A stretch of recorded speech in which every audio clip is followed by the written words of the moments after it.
السلام علیکم۔ سرکاری اسپتال کے باہر کار سے ملنے والی لاش کس خاتون ٹک ٹاکر کی ہے؟ مشہور زمانہ ٹک ٹاکر خاتون کی اچانک لاش کیسے ملی؟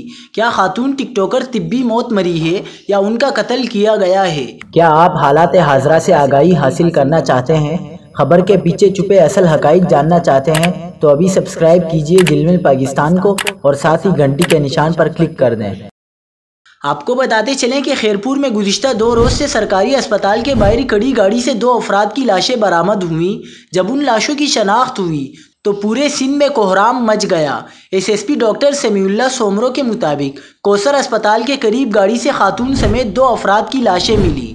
گاڑی گزشتہ 2 روز سے اسپتال کے باہر کھڑی ہے۔ انہوں نے بتایا کہ لاشوں کی شناخت 24 سالہ سیما خاصخیلی اور 35 سالہ ظفر عباس کے نام سے ہوئی۔ سیما خاصخیلی سندھ کی مشہور ٹک ٹاکر ہے۔ سیما خاصخیلی کی والدہ کا کہنا ہے کہ ان کو قتل کیا گیا ہے۔ ہسپتال ذرائع کا کہنا ہے کہ پوسٹ مارٹم رپورٹ کے بعد ہی حقائق کا پتہ چلے گا کہ یہ قتل ہے یا خودکشی کی واردات ہے۔